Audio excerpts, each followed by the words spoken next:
Okay. All right. Well, welcome, guys. Appreciate everybody joining. I'm Ricardo Martinez. I am on the board of Mustang, and today we're joined by Pat Uries and John Doyle. And Pat's going to be covering a defensive topic for today's coaching development webinar. We are recording this, so once we're done, finally we've been able to establish a YouTube channel, and we're going to get all these posted now going forward on the YouTube channel. So for anybody who wasn't able to attend or missed a couple bits and pieces, certainly you're able to view the recording. So I'll turn it over to John. Yeah, it's a real pleasure to get to introduce someone I've worked with for 20 years. That I have an immense amount of respect for in his the way he conducts himself as a person, family man, and also the way he coaches our players in Mustang youth soccer. Pat, again, has been in the club the longest. He played in the club. Great college player, professional player. Has worked with our ECNL girls, won national championships. He's kind of done it all for the club with grace and elegance and just a great demeanor with our kids. So I'm again proud to introduce Pat Uries. Well, thank you very much. I appreciate that nice introduction. You know, I don't even get that at home, so it's good for me here. A little positive side goes a long way. Yeah, it's again, my name is Pat Uries, girls director. Again, thank you guys for coming on. This is nice of Ricardo to kind of start to get this kicked off and moving in the right direction. We've had some good presentations already. The last one dealing with attacking principles. And so today I will be covering defensive principles. Okay. And these are things that we talk about with our players, not only individually, individual tactics, but group tactics, and obviously team tactics. Okay. So I'll go ahead and I'll go through the presentation. And then at the end of the presentation, just from a technology side, it's a little easier that I can go over some exercises to kind of cover each of those topics. And then hopefully I'll do my best with, like I said, kids in the background, those kinds of things, trying to avoid any delays in the action, so to speak. So that kind of loose for you, so can you just angle when the saddle's on the bike? So okay. That'll let me go kind of. How do I adjust that? All right. How do I adjust? Matt, I think, can you, there you go. Matt got muted. All right, cool deal. All right, so without hesitation here, I'm going to go ahead and share my screen here.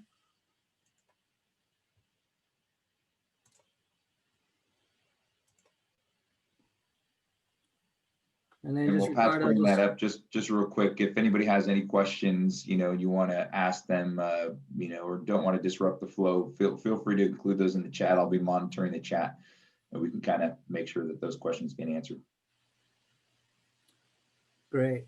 All right. So again, defending principles. All right. When we're talking about defending principles, we're talking obviously about pressure, cover, balance, compactness, and a controlled pressure. So these are, things that we want to teach in our curriculum. We base these, obviously, like I said, again, upon the individual and the group and the team defending. When we talk about pressure, we talk about the role of the first defender and what those roles are. So as soon as we lose possession, what are these individual characteristics do we want the defender to try and apply once possession is lost? Well, number one, we want to attack or press is what we call it. So we want to apply pressure on the attacker as quick as possible. A lot of times in, drills, we'll say, okay, once we lose possession of the ball, can we have a, 5-second rule? And that 5-second rule would be to try to win the ball back within 5 seconds. All right. So that's number one. So we want to go ahead and get that mentality in there. Two, when we talk about delaying, we want to slow down the attacker. So that's our main goal. We want to speed to get there, but we want to slow down on that approach. And we want to make sure we use a proper body stance, not getting flat. We also want to use that terminology of getting almost in a side-on pose or a surfboard pose. A lot of times the kids will be able to go ahead and relate with that much better, just kind of from a little terminology standpoint. The next part of that proper body stance is to have, 1 foot forward, 1 foot back, and the knees slightly bent. So that this way, they're balanced. They're not standing straight up. They're not flat, and it's easy to sprint in a recovery position. So just in case that they get beat, they can track back, they can recover, and so forth. When we talk about the back foot, it's important for the back foot to be in front of the ball. Sometimes the players get too side on, and that just leaves a clear path for those players to, or the attacker just to run past them. So again, it's important to have that back foot in front of the ball so that this way, if that attacker takes that touch a little bit too long, that they can step, they can press, and they can go ahead and try to tackle.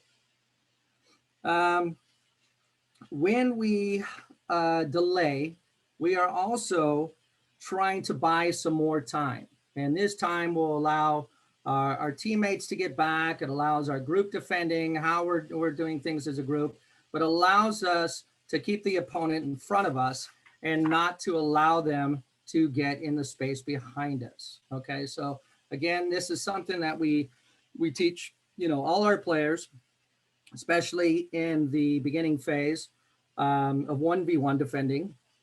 And that's just to make sure, again, if the attacker has a close first touch, then we want to make sure that we delay them and we keep them in front of us. So this is one of those main key things of a role of the first defender. Control is where we guide the attacker. We want to have a proper body stance again. We want to think about the attacker as qualities. All right, are they better with their right foot? Are they better with their left foot? And we want to make them uncomfortable as possible so we can get their head down so they can't look forward to play those options forward to penetrate against us. So again, it's about being smart.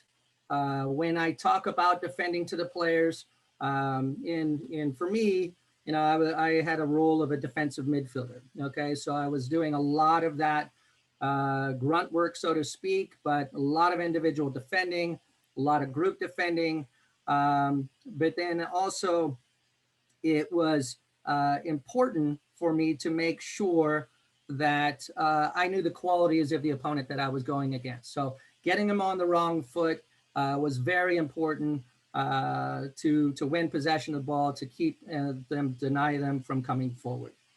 The other thing that control will do is we're guiding the attacker towards more opponents, okay, or excuse me, more teammates, right? So we want to go ahead and guide them in a certain direction to an area of pressure. So again, control by that first defender, their proper body stance, where they're trying to guide them, what they're trying to lead them. Maybe it's towards the sideline if they're close enough to the sideline, using the sideline as a defender.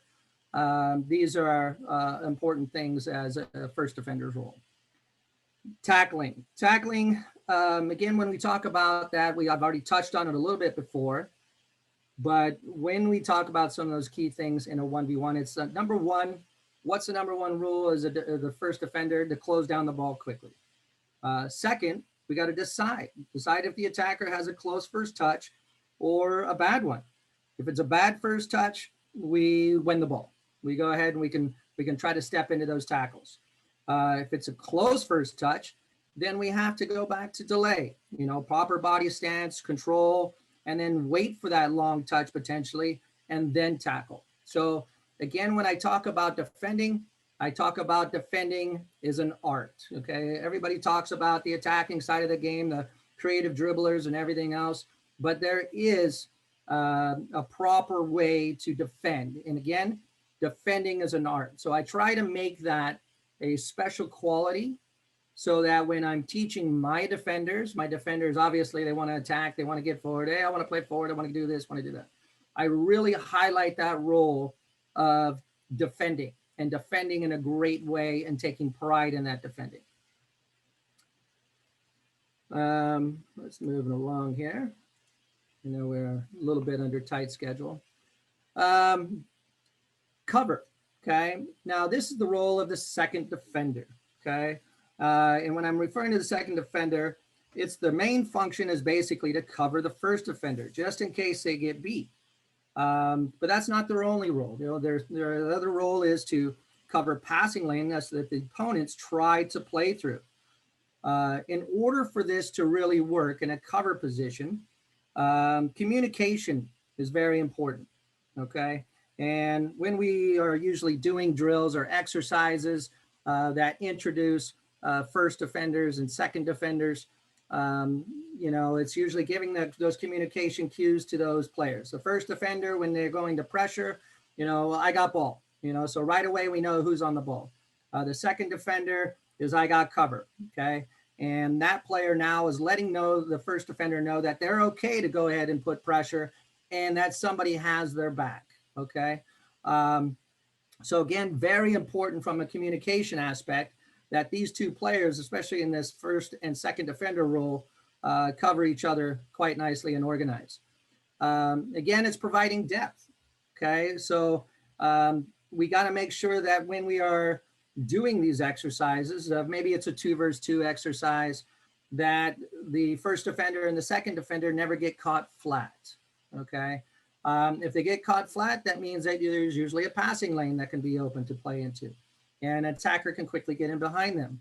Or, okay, if they're caught flat, if the first defender gets beat, then the first defender is toast. The attacker now has got that space to get in behind with no help from the second defender. So when we talk about the second defender, it's a very important role, okay, that they have to understand good game awareness, okay? Where's the ball? If the ball is close to the first defender and our first defender is in control of that situation, the second defender must be not only aware of the passing lane, so the potential for that attacking player to play through a penetrating pass, but they also must be aware that if that attacker passes to a second attacker, that second defender now can come and provide that first defender coverage. So that role between the first defender and second defender is very important. Balance, okay? This is the role of the third defender, okay? And when we talk about balance, okay, there's a couple things where we can talk about balance in a couple different areas of the field. First of all, this can be either, the third defender can be either behind the first defender and second defender. So let's say it's 2 forwards pressuring and there's a midfielder underneath. So that's where the balance could be underneath, okay? Or, okay, the ball could be, let's say, to the opponent's, on the opponent's right back side. They're in attacking motion. And now that balance comes from our forward on the weak side of the ball. And when I talk about the weak side of the ball, I mean the side that's obviously without the ball, all right? And so that balance is very important on the weak side because it helps us make our shape compact. We slide over to help. And we really try to prevent the opponent from playing any penetrating passes forward. So again, it could be, if 2 forwards are pressing, it could be a midfielder that's underneath, and that midfielder underneath is trying to deny passing lanes that are penetrating forward that are maybe potentially trying to go to the opponent's forward, right? So again, that balance is very important. Again, communication is very important. First defender, second defender, and often, like I said, again, that third defender role as a group is very important, okay?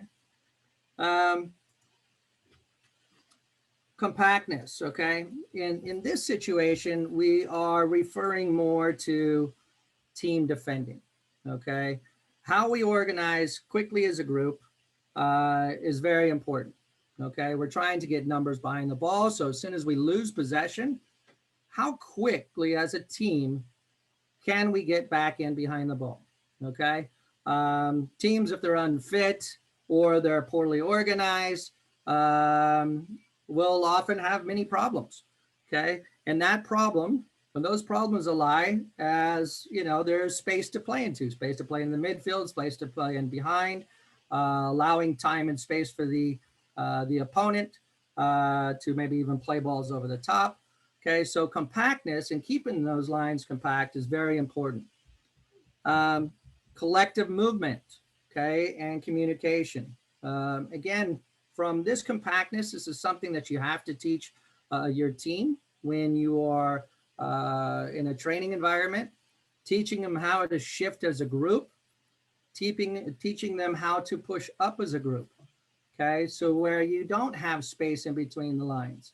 And when I talk about space between the lines, what I mean is that if the forwards are up and they're high and they're pressing, and your midfielders and defenders are lagging way back, then the opponent has space to play through. And now that the other team can play into the midfield and proceed forward. So what we want to do is we want to make sure that the forward line and the midfield line and the defending line are tight with one another, okay? That means they're not right on top of one another, but they are closing that space and making the field compact. Again, keeping the opponent from allowing them time and space to dictate play, to penetrate forward, and those kinds of things. When we move from this, okay, and again, as we go into controlled pressure is now the tactical decision.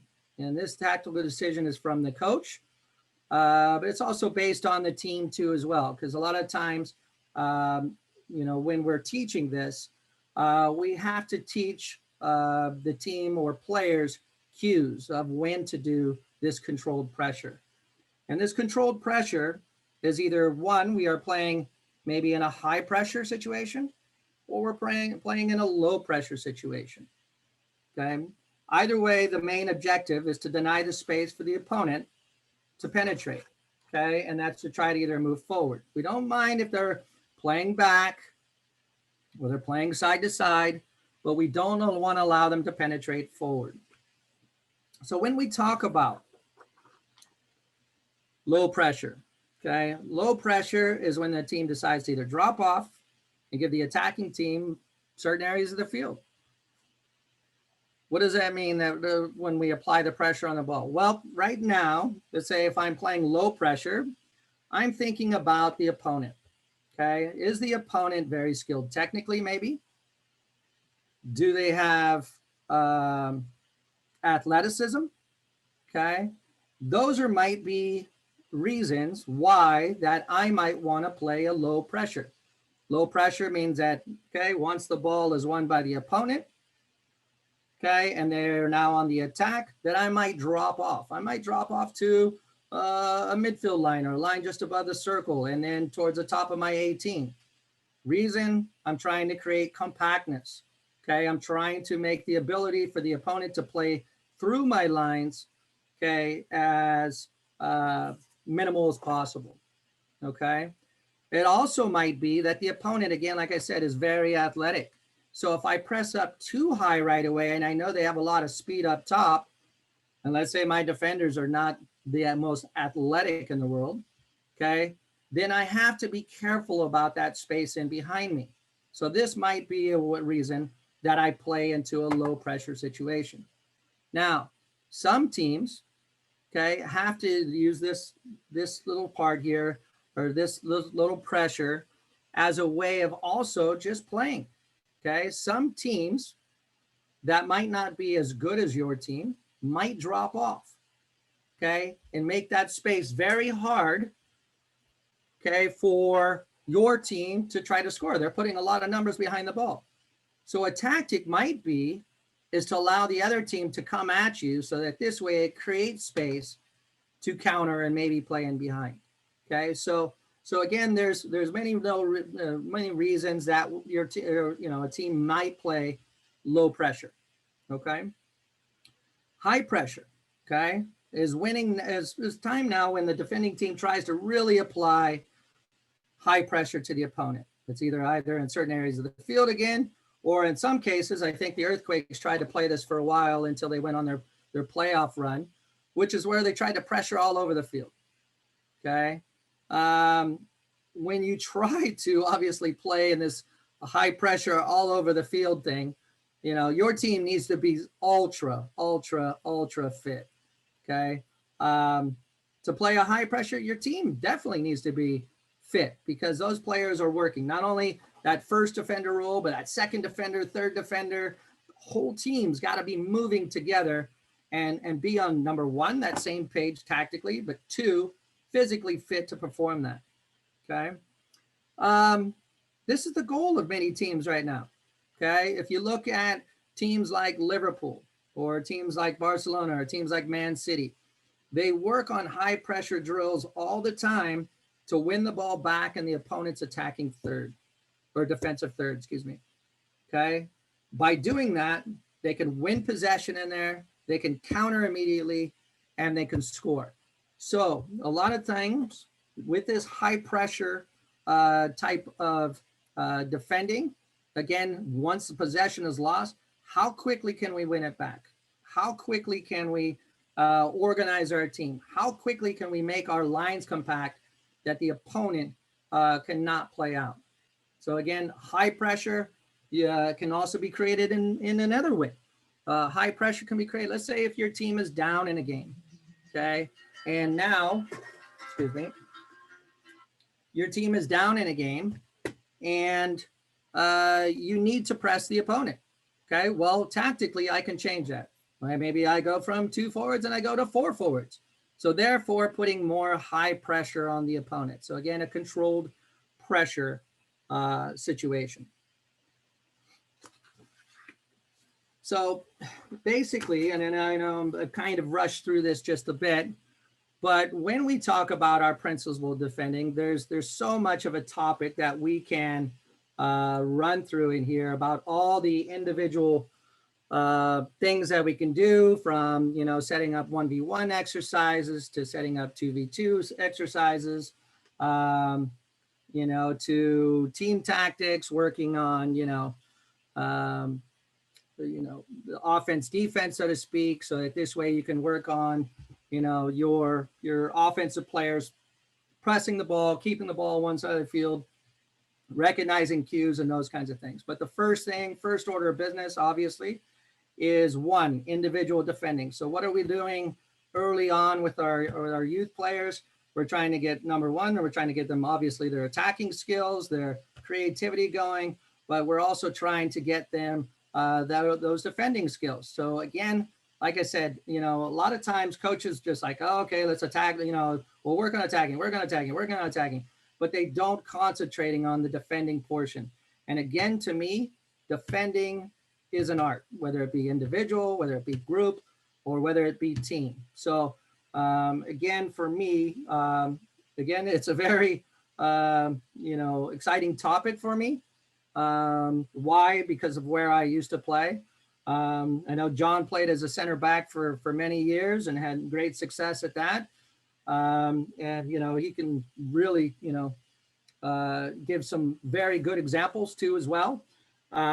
But again, you know, these are most of our principles when we talk about our principles of defending. So now what I'm going to do is I'm going to go ahead. First of all, are there any questions before I go ahead and I just show some brief little exercises that we can go ahead and use to produce some of these things? Pat, your statement on balance. Yes. Can we review that a little bit? One more time. It was a couple slides back on balance. I just missed that part. Sorry. Yeah, and it might be easier too as well. What I'll do is I'll go ahead and talk about the balance again. Balance again is third defender roles, right? So let's say I'm a left forward, okay? And I'm covering the other team's right back, okay? So the left forward obviously would be stepped up. That's your first defender. Your second defender might be your center forward who comes slightly back at an angle to create a little bit of depth to make sure that the ball doesn't penetrate forward. And your third defender might be your right forward now, squeezing in center of the field there to try to make the area compact. So again, second defender and third defender have to be very aware, and this is a lot of times key moments that I like to try to point out in my coaching sessions. They have to be aware of when that ball gets played across, of how they need to step and put pressure. The third defender is a lot of times what we're going to be called, is going to be like in a sleeper role, so to speak. They're sitting there, they're kind of hiding in the pocket, and all of a sudden the opponent will try to play across the field. And that third defender, and this is the word that we use a lot, we call jump. And jump means that they jump the pass. So they see, as they see the ball coming across the field, their awareness, they can see the course of the action happening, and they anticipate that, and they jump the pass. Okay, so that is very important that we try to, again, relay some of those, okay, key phrases to our players so they understand exactly what we want. We also try to use just very key one-word type things if possible. So try to limit, what we're trying to talk about. So if we say press, that means press the ball quickly. Okay.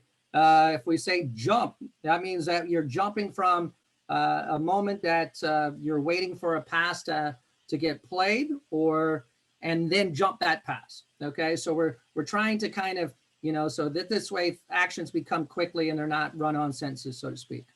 Does that make sense or answer your question? Perfect.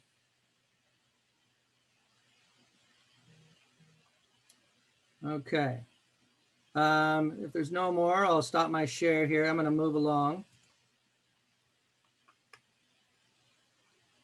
Okay, I'm going to see if hopefully technology is blessed with me here. I'm like Mr. Doyle sometimes over here. We are getting better at this technology stuff. It might take a second to load.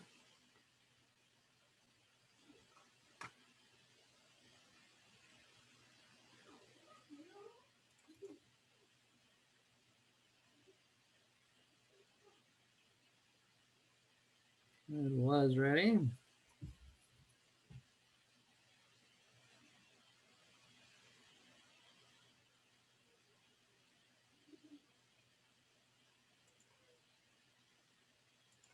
All right, I'm gonna try to get over here.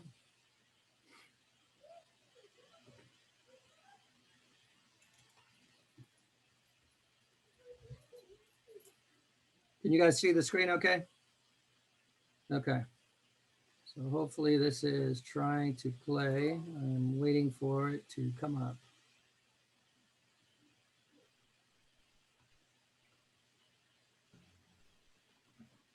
All right, I might get the animation. We'll see if I do or don't. So what I'll do is I'll just kind of talk about the organizations here a little bit. And I don't know why I'm not getting my favorite animation. Of course, like I said, again, it was working fine. And then here it goes. All right, well, in this first exercise, and like I said, we'll see if it loads here. The, what I try to work on, the red here, can you guys see that okay? Good, okay. So the red here is a lone defender. We have a goalkeeper behind. We have 3 lines, okay? And I don't know if I can blow it up. Is that better? Can you guys see it? Looks good, Pat. Looks Great, good. great, thank you. Okay, so with this first defender, we have, again, like I said, 3 lines that are in behind. The coach will be out to his side. The coach can be over here by line 2. He can be whatever. They can feed balls in. He could feed it to line 1, 2, or 3. It doesn't matter. Now, the coach will call out a number. And if the coach calls out a number, okay, let's say a coach calls out number 1, okay? Then this ball that's here would obviously be here. Line 1 would come out with the ball, and the defender would come up and delay the action. Meanwhile, line 1 from the red back here would also chase down. So what we will have is we will have a pressure situation, okay, which we're going to talk to them about delay, and then we will have a cover situation. So as this play comes back, it'll be a 2 versus 1, versus the Blues. Okay. Obviously, the Reds can now score on the small goals. Okay. And Blues now can score, of course, on the big goal. But Blue would always be playing in a 2-versus-1 scenario. Okay. So this is a way that, again, it kind of gets out of your, regular little 1v1 games. Obviously, you could bring, individual defending there to talk about that in the beginning, just in a general 1v1 drill. But one thing that I try to do inside my training environment is I try to mix up the exercises. So even if I'm covering the same topic, okay, maybe I'm running that topic twice, especially if there was some confusion, but I really try to make the trainings creative for the players. Okay, it's very important that they're not getting the same old stuff over and over again. Okay, so you always want to make it exciting. You want to make sure that things are new, lively, and that keeps their attention span. Okay. To the second one. Okay, here's a game where we play pressure cover. Okay, we have 2 Reds that are here. These 2 Reds will stay in the exercise for about 2 minutes in duration. Okay, the Blues, we have 1, 2, 3, 4, 5 Blues. We have a Blue that stays on the opposite side of the grid. So here the Blues try to go ahead and play 4 versus 2. They get 3 passes, 4 passes. You can make the area smaller, bigger, depending on the age group that you're working with. So you can give more time or space, or limit time and space. And then from there, you are working solely with the Reds. Okay, so as one Red is pressuring, the second one is covering. And again, we can talk about control here. We can talk about keeping these players on one side of the field and pushing them and guiding them towards the other side. Okay, or into areas that are tight in space, so that this way we'll have more luck in defending the ball. Okay, after 3 passes, 4 passes, usually we'll say about 4 passes, so we can really work on this pressure cover. The ball now will be switched from this grid to this grid. Okay, and now 2 players or 3 players come and join. The same 2 Reds run into the opposite grid. Okay, and again, now you're working on your pressure cover.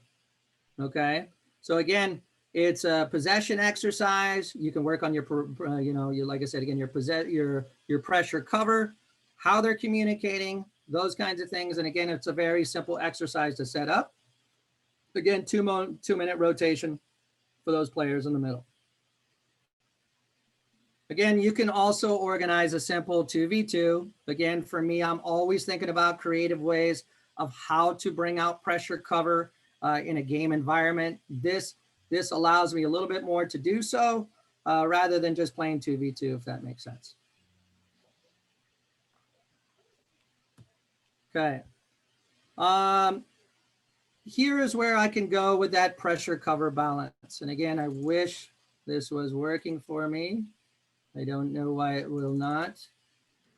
But here we have 6 lines. Ricardo, I did this with your group, you remember.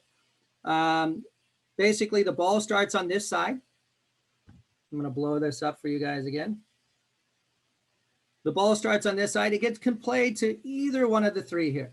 Okay, now you can do this in a 2v2. You can do this with 3. You can do this with a back 4. It's up to you on how you want to do it. Okay, this ball gets played in. So if this ball gets played in, let's say it gets played straight ahead. Okay, then we're talking about this player stepping up, applying pressure, then cover and cover. So we almost create a triangle when the ball is in the middle of the field. Here's the one that Dave was talking about here. So this is where the balance comes in. Let's say this ball is played all the way to this player. Pressure comes from the first defender who's closest. Second defender comes just at a slight angle, a position underneath. And the third player comes in even with the second defender. First, second defender and third defender have to be even. This could be your 3 forwards. So a lot of times when I'm organizing this, and again, you guys will have this, I'll send this to you guys to where you, hopefully the play is working on it. But here, again, you can work on that pressure cover balance. Okay, and this again is very important. But usually I put these, maybe these players are my 3 forwards. So I want them working as a group. Maybe these are 3 backs. Maybe these are my 3 midfielders. Okay, so I want them working in tandem and communication and organization and in control and in compactness.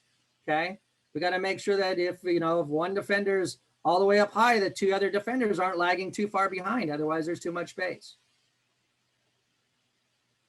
Again, you can do that with 2v2, 3v3, or 4v4.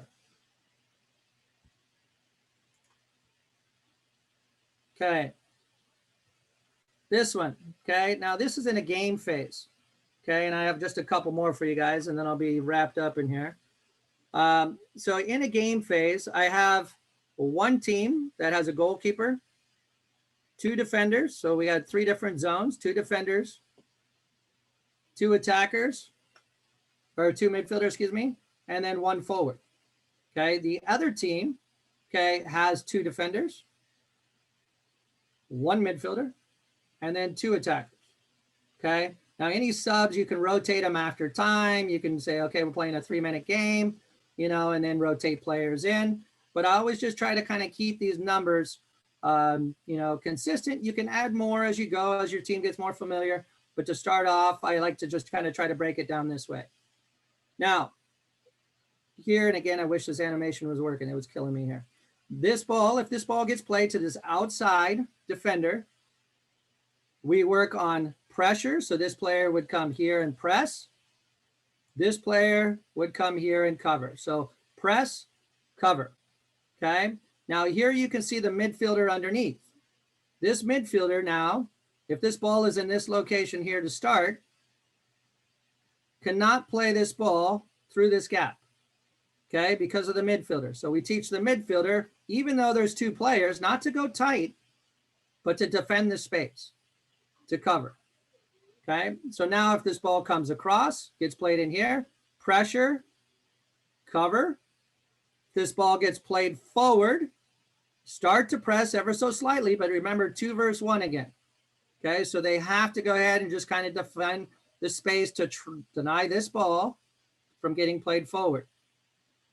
If this ball gets played over here, then we're teaching this midfielder to come at an angle to try to intercept passes, not attack straight towards the ball, because obviously this player can either run or they can play in.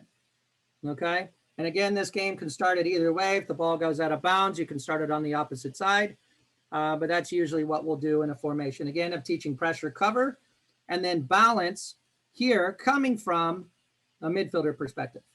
Okay.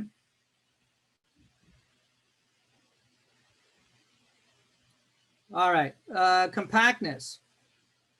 This game here, we're playing in a half field setup. Okay, you can play this game in a sort of closed space. We don't always have a half a field, so maybe you're playing this in a tighter space, quarter of a field. We have 4 defenders, maybe 2 midfielders, or you can have 2 midfielders and, 2 forwards and 4 midfielders, either one. Or you have 3 forwards and 3 midfielders. You can organize it however you want to organize it. Your main goal is that, let's say if the ball is here, press, cover, but also this line and this line not getting too far apart. So your main focus is that as this player, let's say this ball is in this location, this player's stepping, this player's covering, and then now we have to make sure that these lines start to get pushed up and starting to tighten the gap. If they drop too far back towards their own goal, and you can see in here, we don't have a goalkeeper on purpose in this goal, and that is to make sure that these lines stay compact, okay? The blue team here cannot score a flighted ball. They must play the ball on the ground, okay? So what this does is it allows, we have to make sure we get tight pressure on the ball. We have to make sure that these lines get compact and get close, because otherwise the opponent can play through gaps and score on the empty net. Okay, so again, this is an exercise we use for compactness. My last one is a controlled pressure, and obviously this is harder. It's harder in your session to do.